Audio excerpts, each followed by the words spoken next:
si Rafaela Paeng David. Opo, ang Pangulo po ng akbayan ito.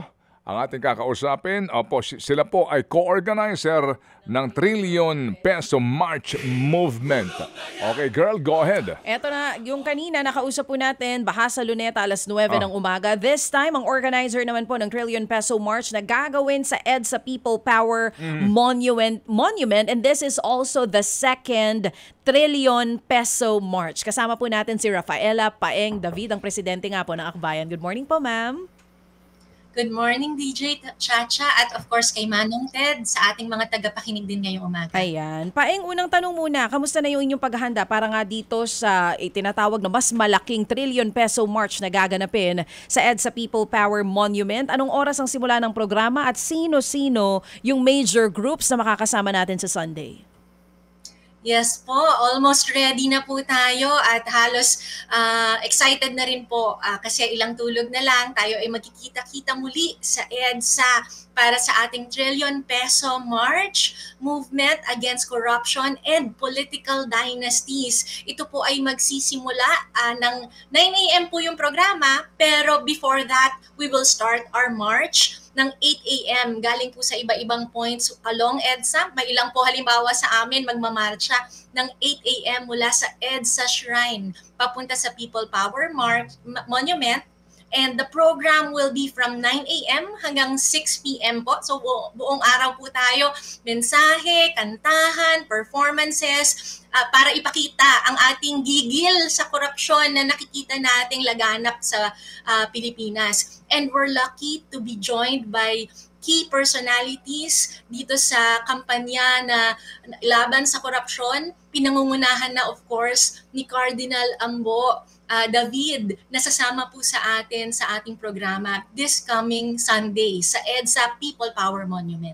Oo. Meron pa ba tayong ilang key personalities na dadalo dito sa November 30 rally? Because I remember, no, nitong nakaraang rally, ang ingay nung naging pag-akyat sa stage ni Vice Ganda at ng iba pang mga artista at malalaking personalidad noong nakaraang September 21 rally. This time, meron ba tayong inaasahan? Yes, well, bukod kay Cardinal Ambo David, happy tayo kasi some celebrities will be joining us. Pangungunahan na ng Ben and Ben at shout out actually sa kanila, nagpapasalamat tayo kasi meron silang naunang appointment na performance pero they decided to cancel that. Wow. And to proceed kasi sabi nila para sa bayan so sila ay kasama natin at kakanta, kaharanahan ng ating inang bayan. Ngayon din meron tayong ibang celebrities kasama na si Catriona Gray, si Elijah Canlas at iba pang mga banda katulad ng Over October, Hey Moonshine, and hopefully other many more will be confirming kasi may mga ilan pa po kaming hinihintay kung mapagbibigyan nila tayo muli this coming Sunday. Yun. So marami-rami po ito and pasalamat tayo sa Ben and Ben for canceling their gig para nga po dito sa November 30 rally dahil syempre uunahin yung para sa bayan. But are we expecting ng mas malaki at mas madaming pagdalo dito nga sa mangyayaring rally sa linggo kumpara noong napakarami rin tao na dumating noong September 21 dyan sa EDSA? Tayo po ay syempre umaasa na kung noon umabot po tayo over 100,000, sana po kung kayang madoble o matriple pa nga yung number ng attendees natin this time. And ito po, nananalig tayo na ang ating mga kababayan will go back in the streets para ipakita na talagang kailangang may managot at makulong dito sa mga sa laki ng corruption scandal na kinakaharap ng ating bayan. Okay. At anong magiging major na panawagan ng mga lalahok dito sa rally? Bawal? Oo, may bawal ba? Pero anong magiging panawagan natin talaga dito sa linggo? Sa atin po ang ating pinakapanawagan, syempre panagutin lahat kasi kitang-kita na marami pong sangkot, maraming kumita sa ating sa pera ng taong bayan. Pero more importantly, gusto po natin ng isang systemic na pagbabago, yung transformative reform na nakikita natin ay dapat itong krisis na ito provides us an opportunity na finally i-abolish na ang political dynasties. Kasi po kung hindi natin mapigilan na pamilya ang naghahari sa Pilipinas, mahirapan po tayong pigilan yung paghari-harian nila at ang kanilang pang-aabuso sa pwesto at pagnanakaw sa ating bayan. Kaya ang ating major na panawagan, tuldukan natin ang korupsyon, tuldukan natin ang political dynasties ngayong sandali. Naku. Paeng kung matuldukan yung political dynasty, baka wala na matira sa kanila, no? Pero may ano ba, matanong ko lang po, ma'am, may bawal ba sa gusto naming isuot na t-shirt o placard na aming bitbitin o streamer na aming bibitbitin? Sa atin po kasi, syempre, napakahalaga na klaro ang ating pagkakaisa, na panaguting lahat, ikulong lahat ng sangkot at kurakot, at gayon din, tuldukan nga ang political dynasty. Sabi, tama po kayo DJ Cha, baka wala nang matira, pero ako po umaasa, ang taong bayan ay mag-step up, at sana, tayo naman yung tatakbo at mananalo, hindi yung iilang pamilya lang, at yun naman ang sinabi ng konstitusyon natin.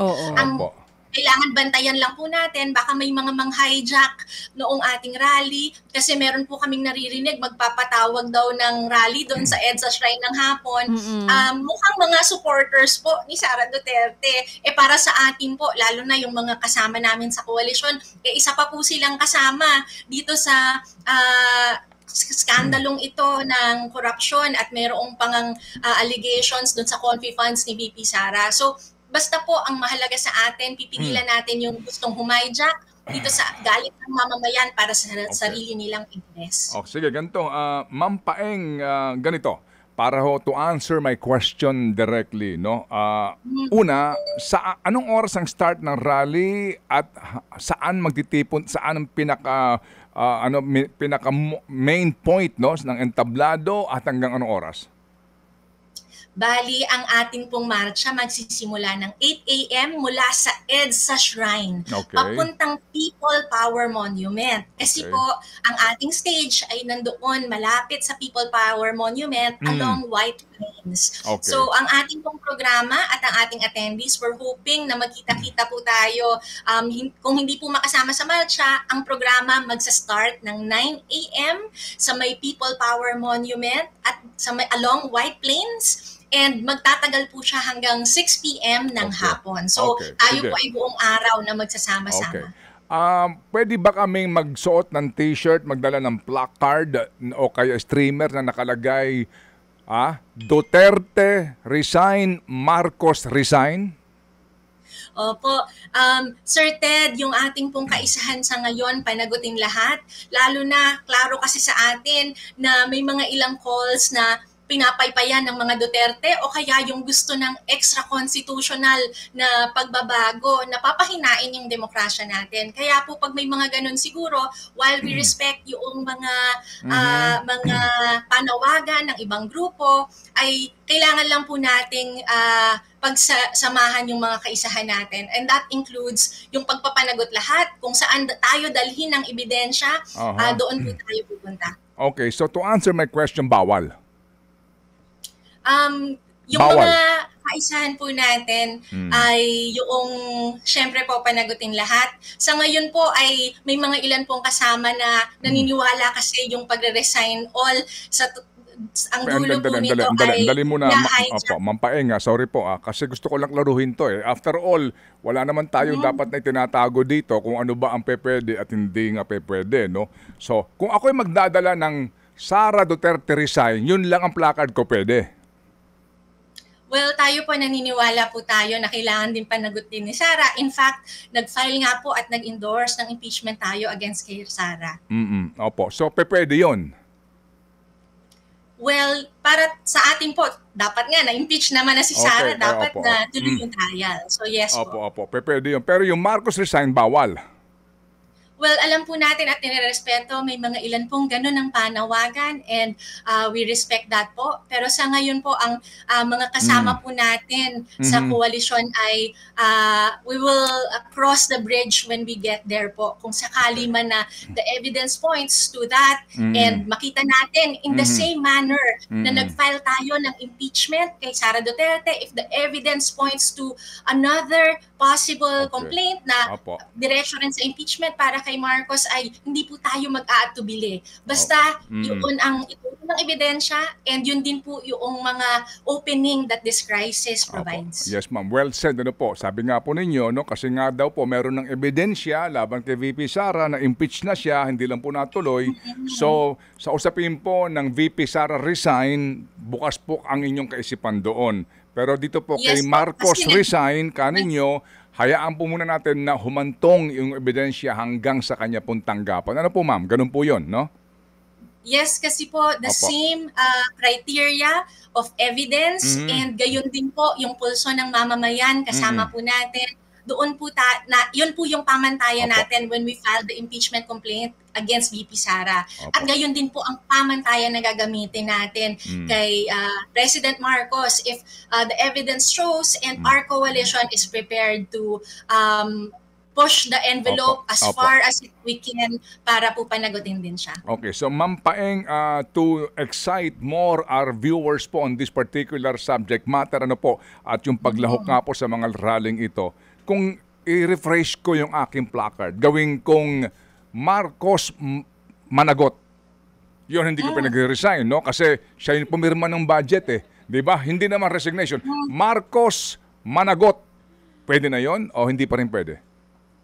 Siyempre po, dapat talaga panagutin din ang Malacanang, si Marcos, sa laki ng korupsyon na nangyari sa ilalim ng kanyang administrasyon. Pero ang tatandaan lang po natin ay yung mga panawagan po natin kasi pinapaypayan ng mga Dutertes at sa dulo ay sila po ang mananalo. Kaya po, definitely, kailangan managot ng mga Marcoses. Huwag lang po natin ipapahijack sa kampo ni VP Sara na talagang naghihintay. Sabi nga niya, ready na siyang mag-assume kung sakali man, di ba?